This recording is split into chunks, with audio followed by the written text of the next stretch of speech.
This is Roberta Foster. Welcome to today's edition of the Author's Corner, brought to you by KNEO 91.7 FM The Word.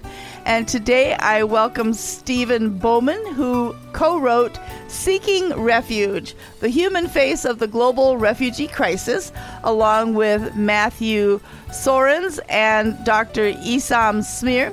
And it's published by Moody Publishers. And Stephan will tell us more about how to find the book at the end of the program.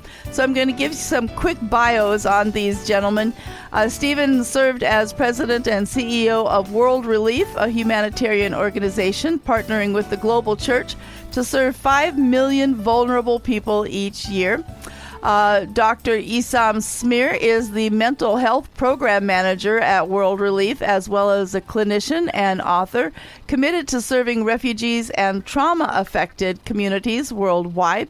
And Matthew Soerens serves as the Vice President of Advocacy and Policy for World Relief, and he's also an author, having co-written Welcoming the Stranger, Justice, Compassion, and Truth in the Immigration Debate.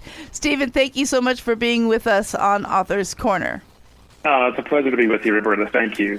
Okay, so this book is actually an expanded and updated edition of a book that had been released about 10 years ago. What was the need for bringing this book back into people's awareness? That's a great question. So, when we think about refugees, even immigration more broadly, we first start with what does God say? What does God say to us about, the Bible uses the word stranger. So with that idea in mind, and the organization that I used to serve and that my colleagues still serve, World Relief, is really passionate about what is it that the local church should be doing in our country and across the world. So 10 years ago, there were unprecedented levels of refugees around the world. And these are people who were forced to flee their home because of persecution, for who they are, their ethnicity or their faith, or for war or for violence. So you think about if we were, you're living in Missouri, or I'm from Wisconsin originally, if a bomb hit my house or my neighborhood, or there was gunfire, and you were forced to flee your house and be off on your own with your family inside your country, and often crossing a border is what qualifies someone as a refugee. And so 10 years ago, there were 60 million refugees worldwide. Wow. And today, now 10 years later, there's almost twice as many, 120 million. So that's highest in history and highest in recorded history. And it's a refugee crisis that will probably define our generation, or maybe multiple generations. And so the question remains, so how are we supposed to respond as followers of Jesus, as Christians today? And so that book kind of speaks to that, of course. But then takes, the book is greatly expanded and revised because a lot has changed in those 10 years. So there used to be refugee camps, and now you've shared with me the proper terminology is actually refugee resettlement today. So are the refugees in relationship to the United States, they come here legally, but how do they get incorporated into the people of the United States?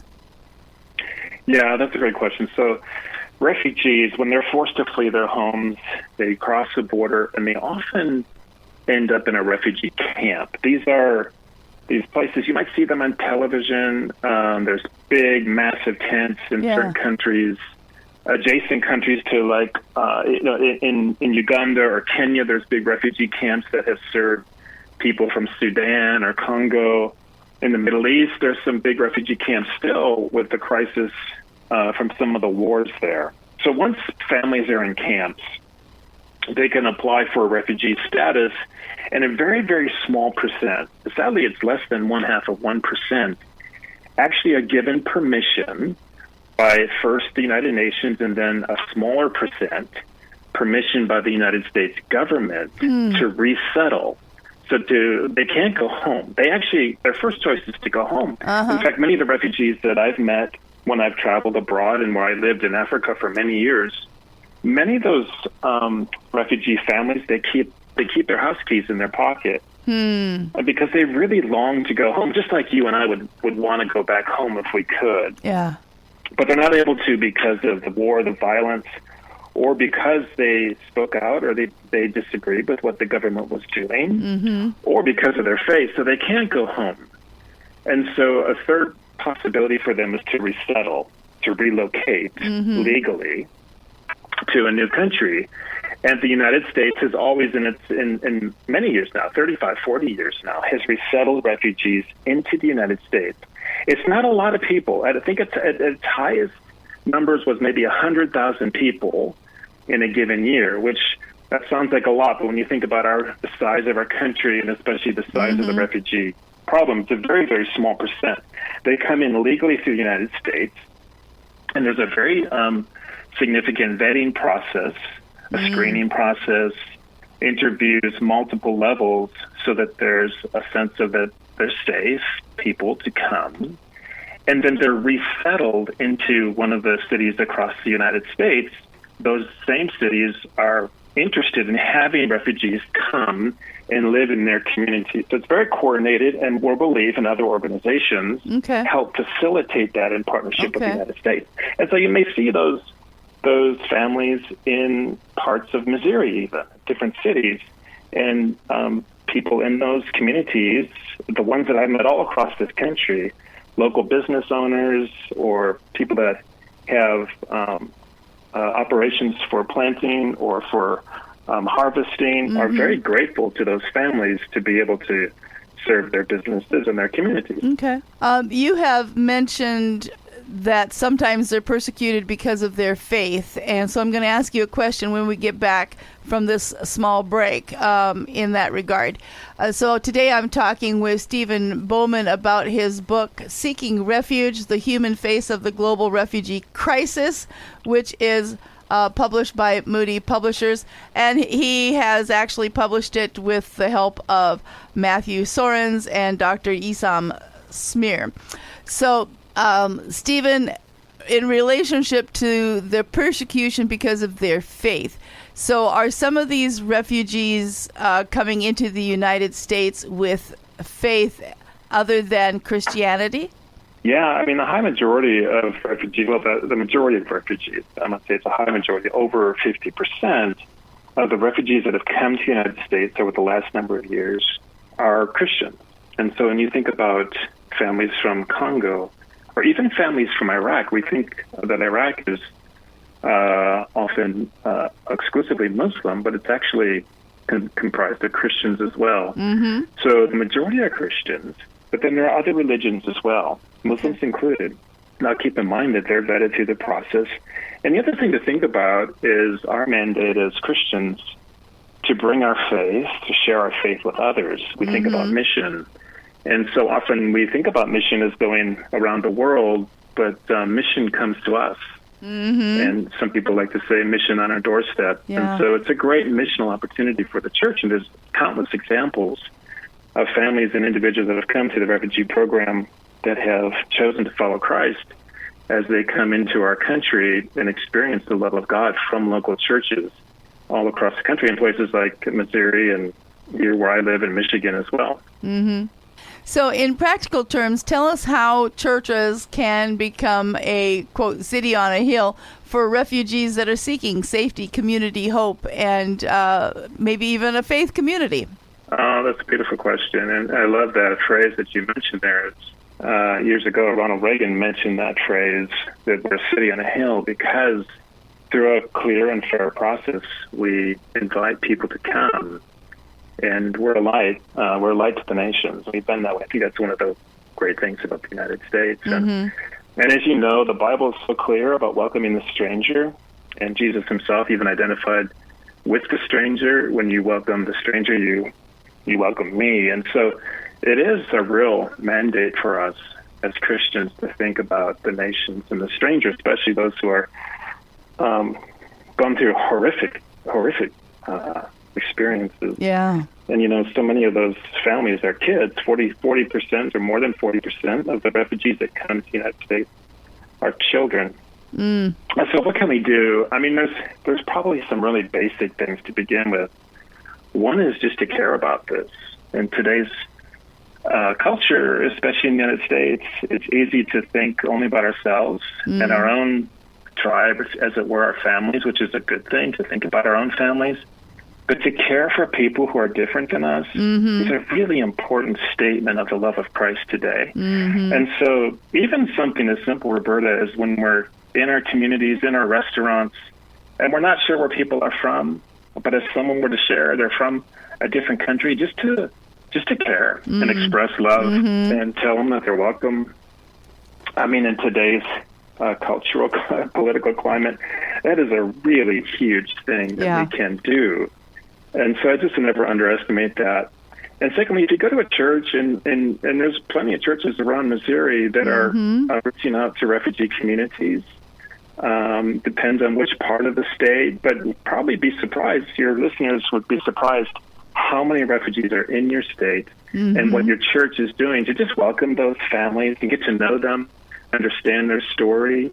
It's a real gift to them, but it's also just a way to express our faith. And so I'd say, one, at the local diner, love the people you meet. Two, ask your church, or think about churches in your community and ask which churches are reaching out to refugee communities. And then third, because refugee resettlement has basically stopped, it's basically, I think there's all but 7,000 people that are being admitted into the United States today, and that's exclusively from South Africa. There is something else we can do when you go to the World Relief website and just reach out to your local politician. And the website, I can give you that address in a minute, just guides you through what can you say to your local politicians, your state politicians, to say, hey, you know what, we care about refugees. Of course, we want things to be safe, but we care about refugees, and we encourage the current administration to reinstitute the refugee resettlement program. Okay. Well, one of the things your book includes are actually personal stories from refugees. And so why did you include that in your book?